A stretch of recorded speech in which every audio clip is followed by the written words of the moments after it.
ইনুস নিজে খুনি, তার সমন্বয়করা খুনি। আমি যে কথাগুলি বলি রাখো, তোমার রেকর্ড করে রাখো, তোমার প্রতারক আমার আপত্তি নেই। জি দাদা, জি আপা, পারমিশন দিচ্ছি। জি আপা, থ্যাংক ইউ।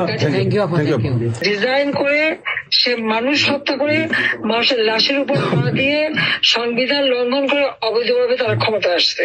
মানে এদের অত্যাচারে সারা দেশ জর্জরিত। এদের কৃষক, শ্রমিক, কত শ্রমিক বেকার হয়ে গেছে।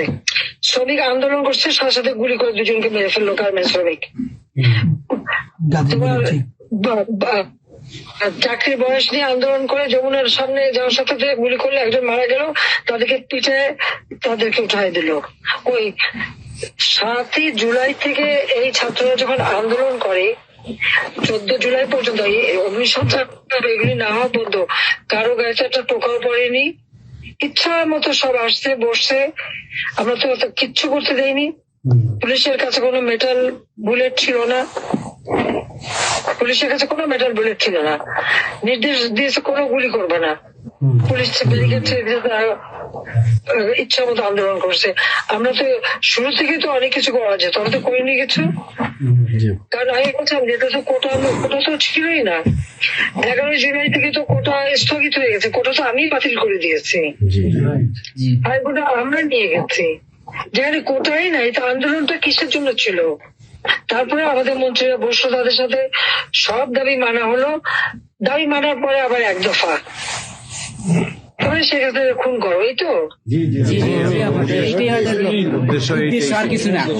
আকাঙ্ক্ষা ছিল আমাকে হত্যা করা। আপনাকে হত্যা করা মানে বাংলাদেশকে হত্যা করা, ওরা তো হত্যা মামলা। আবার হত্যা মামলা দিয়ে আবার এখন বলে গণহত্যার বিচার হবে। গণহত্যা বিচার আমার না, গণহত্যার বিচার হবে ইনুসের।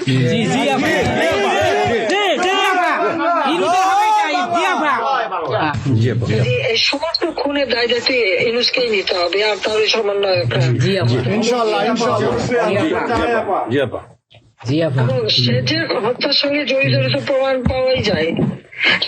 সে যত জঙ্গিদেরকে ছেড়ে দিল, হলি আর্টিস্টদের মতো ঘটনা ঘটলো, তাকে 21 আগস্ট গ্রেনেড হামলায় আসামি তাকে এবং অন্য যত জঙ্গি ছিল সবাইকে সে মুক্তি দিয়ে দিয়েছে।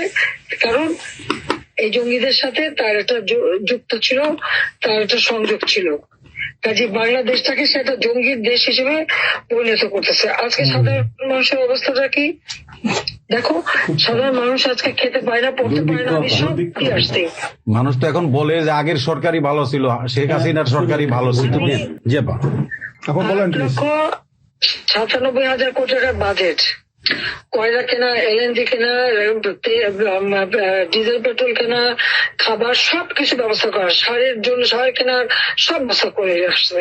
যে এলএনজি আমার সময় যখন বাজারে 10 টাকা, আমরা সেটা 9.93 দামে কিনলাম। সেই 9 টাকা 9 পয়েন্টের যেটা কেনা সে 14 তোমার 5 একটা, আর 14.65 এই দামে কিনলো। ডাবল দামে সে কিনতে গেল কিসের জন্য? এখন তো বাজারের দাম আরো কমছে। শেয়ার মার্কেটে টাকা উধাও, ব্যাংকে টাকা নাই, ব্যাংকের টাকা উধাও গেল কোথায়? আমেরিকা। 20 লক্ষ মেট্রিক টন খাদ্য আমি রেখে আসছি।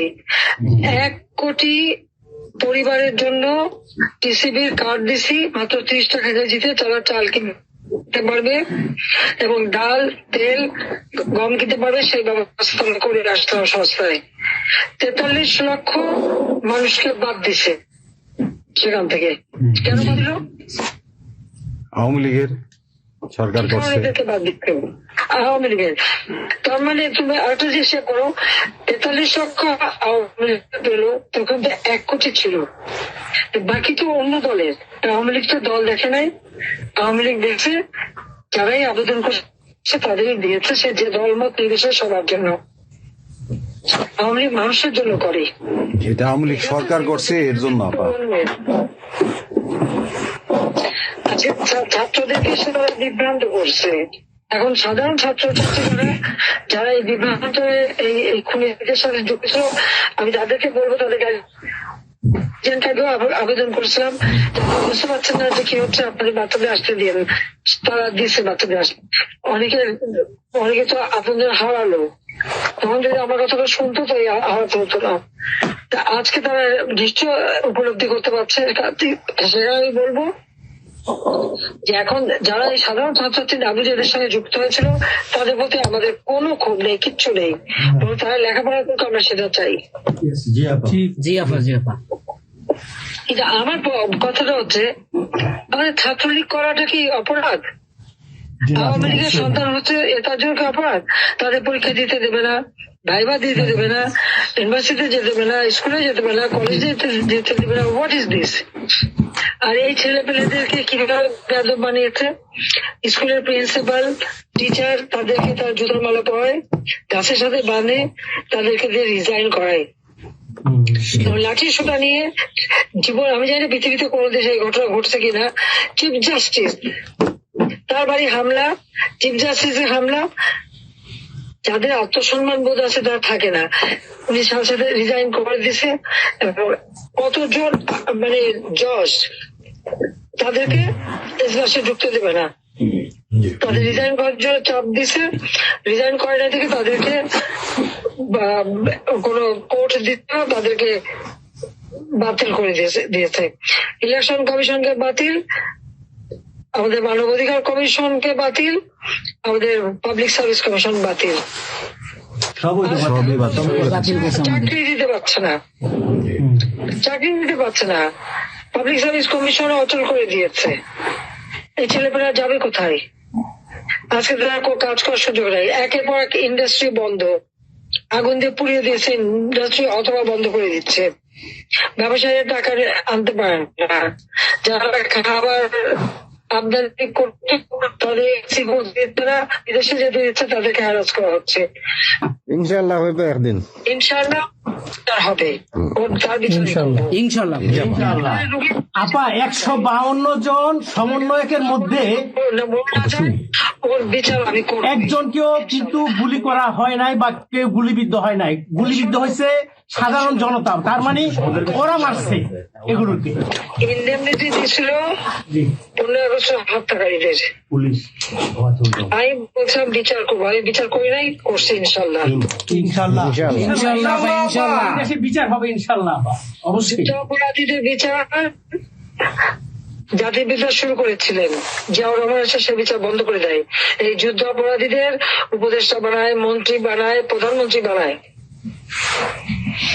খালেদা জিয়া তাদেরকে মন্ত্রী বানায়, এরশাদ তাদেরকে এমপি বানায়, আবার বানায় কি বলে রাজনীতি করার সুযোগ দেয়, রাষ্ট্রপতি পদে প্রার্থী করে। খালেদা জিয়া ভোট চুরি করে এই খুনিদেরকে পার্লামেন্টে বসায় রচিত। আমি বলছি আমি বিচার করবো, আমি বিচার করতে পারছি। আল্লাহ আমাকে সেই সুযোগ। জয় বাংলা, জয় বাংলা। এই ছাত্র হত্যার জন্য, জনগণ হত্যার জন্য, পুলিশ হত্যার জন্য আওয়ামী লীগের নেতাকর্মী এবং মাইনরিটি, হিন্দু, বৌদ্ধ, খ্রিস্টান কেউ বাদ যায় নাই।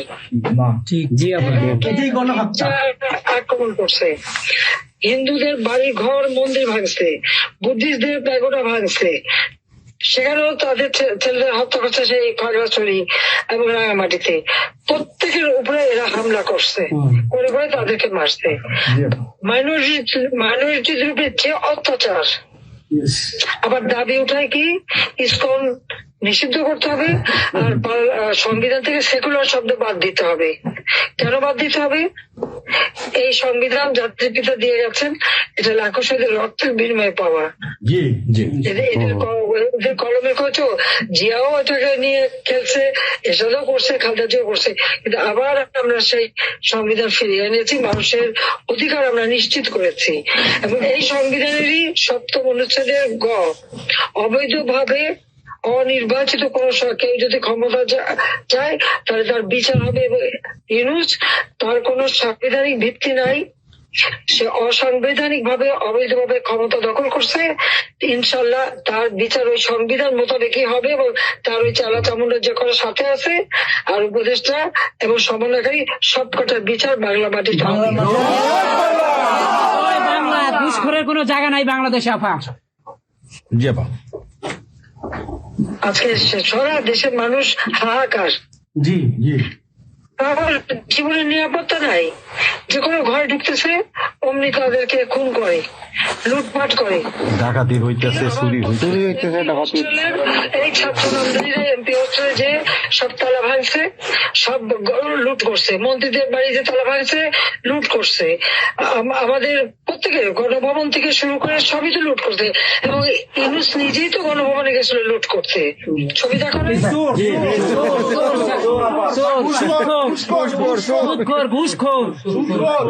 আপনি গোপালগঞ্জে চলে আসেন, কোনো সমস্যা নাই, আমরা আছি আপনার সাথে। সবাই যাবো ইউরোপ আমেরিকা থেকে, সবাই আমরা গোপালগঞ্জ ইনশাল্লাহ স্বেচ্ছায় কারাবরণ করবো দরকার হয়। হ্যাঁ বলেন প্লিজ। ওই আগুন দিয়ে পোড়ানোর পরে যেটুকু অবশিষ্ট ছিল সেটা লুট করতে গেছিল, ওটা তো চোর, জি সুদখোর ঠক। জি আপা। আপা বিচার করবে আমাদের। আপা, আচ্ছা আমি ও বিচার করবে জনতা। জনতা তো করবেই, আমরা নিজেরা করবো আপা, ফাঁসি চাই না, নিজের হাতে আমরা করবো। দৃষ্টান্তমূলক ফাঁসি চাই, যেটা জনগণ দেখবে ওই ফাঁসি চাই। যার যার বাড়ি ঘর পড়াইছে করছে, আফা দেশের থেকে সব গরিব মানুষ এখন গ্রামে যাচ্ছে, খাবার পাচ্ছে না, কিচ্ছু পাচ্ছে না, খুব কষ্টে আছে সাধারণ পাবলিক, খুবই খারাপ আপা। আমরা দোয়া করি আপনি তাড়াতাড়ি আসেন। বৃহত্তর নোয়াখালীর অবস্থা অনেক খারাপ আপা। সারা বাংলাদেশের অবস্থা খারাপ। বানায় রাখছে ওরা আপা, সারা বাংলাদেশটাকে একটা বদ্ধভূমি বানায় রাখছে, যেখানে সেখানে হত্যা, মানে এমন কোন লোক নাই যারা এখন শান্তিতে আছে। সবাই একটা কথাই বলে যে আগেই ভালো ছিল, আগে সরকারি ভালো ছিল। আমরা ভুল করেছি আপা, এই কথা সবাই বলে। সবাই অনুতপ্ত আপা। আপনি বলেন প্লিজ প্লিজ বলেন আপা। প্লিজ। প্রত্যেকটা জায়গায় তো এইভাবে, এবং এখন আবার সে ওই একটা পদক্ষেপ নিচ্ছে, এদিকে প্রায় 80 জন প্লাস আরো 35 জন, সেই সাথে 300 লোক, তারা জেলা উপজেলা ইউনিয়নে সার্ভে করতে পাঠাচ্ছে। সবাইকে বলে দাও ওই সার্ভে করতে কারা যায়, কাদের নাম লিখছে, Yes, of course, আমরা করবো। Definitely you could get it. Yeah. আমরা চাই আপা আপনি সুস্থ থাকেন, আপনি সুস্থ থাকলে বাংলাদেশ সুস্থ থাকবে, বাংলাদেশ ভালো থাকবে। আপনাকে আবার আমরা ফিরিয়ে এনে বাংলাদেশকে আবার এগিয়ে নিয়ে যাওয়ার জন্য জয়ের মালা পরা বাবা, আবার জয় জয় বাংলা, জয় বঙ্গবন্ধু। জি আপা প্লিজ। তোমাদের যে দেশে আছো সেই দেশে স্যার ডেনমার্ক আমেরিকা সবাই এখানে আছি আপা, ডেনমার্ক আমেরিকা সবাই আছি। আপা আপনি এখন আমাদের কিছু নির্দেশনা দেন, আমরা প্রবাসী থেকে কি করতে পারি, এবং বাংলাদেশে আমাদের যে ফ্যামিলি আছে, আত্মীয় স্বজন আছে, আমাদের যে বিভিন্ন দলের নেতৃবৃন্দরা আছে, আমরা কিন্তু অর্থনৈতিক থেকে বিভিন্ন ভাবে সহযোগিতা করতেছি, যারে যেভাবে পারি আমরা। বাকিটা আপা আপনি নির্দেশনা দেন, আপনার নির্দেশনার মতো আমরা কাজ করবো বাংলাদেশে এবং প্রবাসে।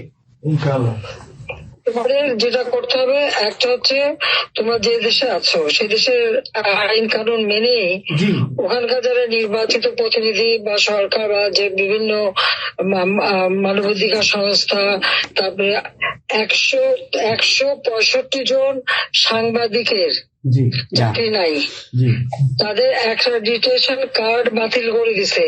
106 জন সাংবাদিকের বিরুদ্ধে হত্যা মামলা দিছে, এবং আমাদের কতজনকে গ্রেপ্তার করে জেলে ঢুকাইছে, মানবিত জীবন যাপন করছে।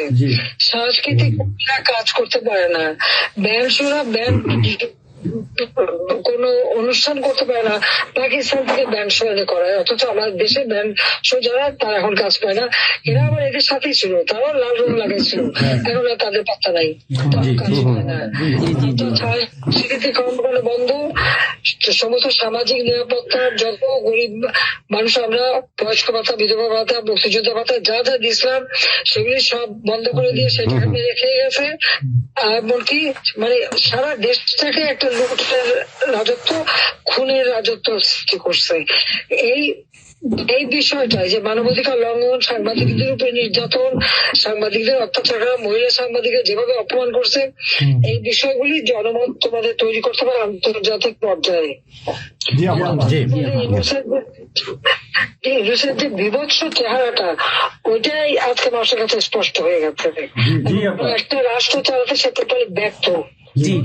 এই জিনিসগুলি কি আপা আপা আমি একটা বলি, ইউনূস সাহেব রাখছে 4টা টোকাই রাখছে সাথে, 4টা টোকাই রাখছে। আর আপনি চিন্তা করেন না বাংলাদেশে গৃহযুদ্ধ হবে তখন আপনাকে দেখবে। এটা তোমাদের করতে হবে ইউরোপিয়ান ইউনিয়নে, যেখানে তোমার ওখানকার পার্লামেন্টে যেখানে আসো, সব জায়গায় এই জনমতটা তৈরি করতে হবে। সন্ত্রাসের রাষ্ট্রে পরিণত করছে, মানুষ খুন করছে, আজকেও খুন করছে। আজকে তুমি জানো আমাদের মোহাম্মদ হোসেন ভাইয়ের বাড়িতে আগুন, এইগুলি সে করে বেড়াচ্ছে এবং সমস্ত এই ইচ্ছা মতো। কাজে তোমরা এই বিষয়গুলি তোলো, আর আত্মীয় স্বজন, বন্ধু বান্ধব, পরিচিত যারা আছে খুবই কষ্ট আছে, তাদেরকে সাহায্য করো। মামলা দিয়ে আমাদের নেতা কর্মীদের চরম হয়রানি করে যাচ্ছে। তাদেরকে সহযোগিতা করা, এই যে আইনজীবী ঠিক করা, এবং আন্তর্জাতিক ভাবে কিভাবে মানে এদেরকে সব জনমত সৃষ্টি করা, সরকার যে অপকর্মগুলি করছে সেগুলি তুলে ধরা, এই কাজগুলি তোমাদের আমরা করবো। আপা একটা জিনিস একটু সন্দেহ লাগতেছে আপা, তাদের সাথে তোমরা থাকবা, কাজ করবা, আর দেশের ভিতরে মানুষকে যে এই সরকারকে না তাহলে দেশের মানুষের মুক্তি দেয় করবে। হ্যাঁ আপা, আমি একটু একটা কথা বলতে চাই। একটা জিনিস একটু সন্দেহ লাগতেছে যে পাকিস্তান থেকে যে শিপের মধ্যে কতগুলি কন্টেনার আসলো, এটা কেন এবং এত দ্রুত ওরা কিভাবে পাকিস্তানের সঙ্গে ব্যবসায়িক সম্পর্কটা গড়লো? কারণ এইটা তো কোনোদিন ছিল না বাংলাদেশে, 71-এর পরে এটা হয় নাই আপা। এখন এইটা নিয়ে আমাদের আপনি তো অবশ্যই আপনি অনেক কিছু অবগত আছেন, এটা আমাদের জানার প্রয়োজন। এই তথ্যটা আমাদের বের করা উচিত যে কোনো ভাবে, গোয়েন্দা বলেন, যে কোনো ভাবে আমাদের তো কিছু না কিছু আছে, এদের মাধ্যমে এই জিনিসটা আমাদের খুবই দ্রুত বের করা উচিত। এরা কি মনে করতেছে, মনে হয় সম্ভবত ভয় পাইতেছে যে আমরা হয়তো দেশে একটা অরাজকতা সৃষ্টি করুম, ওরা একটা গৃহযুদ্ধের প্রস্তুতি নিতেছে অস্ত্র। আমার কাছে সন্দেহ। ওইখানে দুজন যে মাল ডেলিভারি করে ওই জায়গাতে কন্টেনারের ওইখানে 2টা লোকের চাকরি চলে গেছে।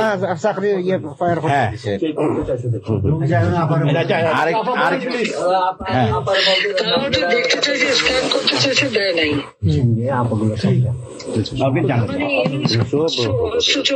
সাথে জড়িত।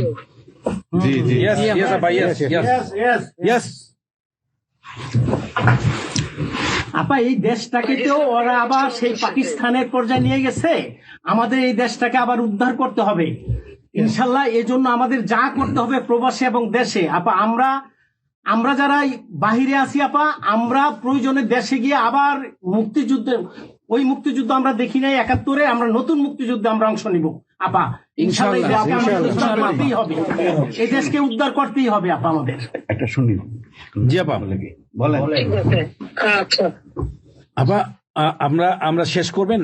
আমরা ডেনমার্ক আওয়ামী লীগের পক্ষ থেকে এই জায়গায় আমরা যারা আছি, আমাদের বয়োজ্যেষ্ঠ নেতৃবৃন্দ আছে। হ্যাঁ, ডেনমার্ক আওয়ামী লীগের বয়োজ্যেষ্ঠ নেতৃবৃন্দ আমরা এখানে উপস্থিত আছি। আমরা আজকে প্রতিবাদ সভা ডেনমার্ক আওয়ামী লীগের এই ইউনূস সরকারের যে এই যে অগণতান্ত্রিক কাজ, এই সন্ত্রাস ইউনূসের যে অগণতান্ত্রিক কাজ, তার বিরুদ্ধে আমরা মাফিয়ার বিরুদ্ধে আজকে প্রতিবাদ সভা হচ্ছে। সেই জায়গাতে আমাদের ডেনমার্ক আওয়ামী লীগের উপস্থিত আছে বাবু সুভাষ ঘোষ, আমাদের আপনি জেনে থাকবেন সবাই নামই, লিঙ্কন ভাই, লিঙ্কন মোল্লা, খোকন মজুমদার, আমাদের নঈম বাবু, আমাদের সামি দাস, আমাদের অবশ্যই মোহাম্মদ শহীদ, আমাদের মাহবুর রহমান, এখানে লিমন, তারপরে আমাদের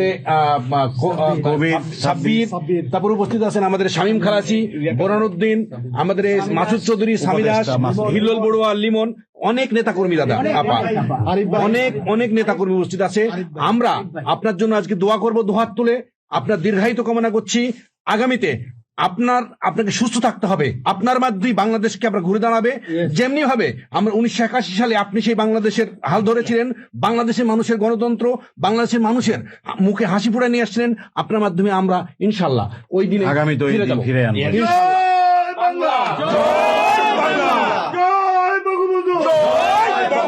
শেখ হাসিনার সরকার বারবার দরকার, বারবার দরকার। শেখ হাসিনার সরকার, শেখ হাসিনার ভয় নাই, রাজপথ ছাড়ি নাই। শেখ হাসিনার ভয় নাই, শেখ হাসিনার সরকার বারবার দরকার, শেখ হাসিনার সরকার বারবার দরকার। আপা আপনি দেখেন একটা ঠিক করে শুনুন। বলুন। জি আপা, বলেন প্লিজ, বলেন প্লিজ। বলেন। আপনি তো বিজিএম নিও। জি হ্যাঁ আপা, আরেকটা জিনিস আমি জিজ্ঞেস করি আপনাকে, এত বড় একটা ঘটনা আপা আমাদের উপর ঘটে গেল, আপা আমার আমাদের গোয়েন্দারা কি করছে আপা? এই প্রশ্নের অ্যান্সার আবার দিয়েন না।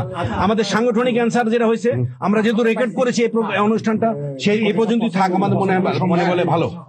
এই পর্যন্ত আমরা শেষ করছি। আপনাকে আবার ধন্যবাদ, আপনার জন্য দোয়া করছি, আপনার দীর্ঘায়িত কামনা করছি। আপা আপনি শেষ করুন, সাংগঠনিক নির্দেশনা দেন। আপনি শেষ করুন আপা, তারপরে আমরা শেষ। জি আপা, আমরা শেষ করছি। হ্যাঁ, রেকর্ডিং বন্ধ। ধন্যবাদ। রেকর্ডিং বন্ধ করুন, সব রেকর্ডিং বন্ধ করুন, সবাই রেকর্ডিং বন্ধ করুন, সবাই বন্ধ করুন। হ্যাঁ, এই রেকর্ডিং বন্ধ করুন, রেকর্ডিং বন্ধ করুন, রেকর্ডিং বন্ধ করেন, রেকর্ডিং বন্ধ করেন, এই রেকর্ডিং করবেন।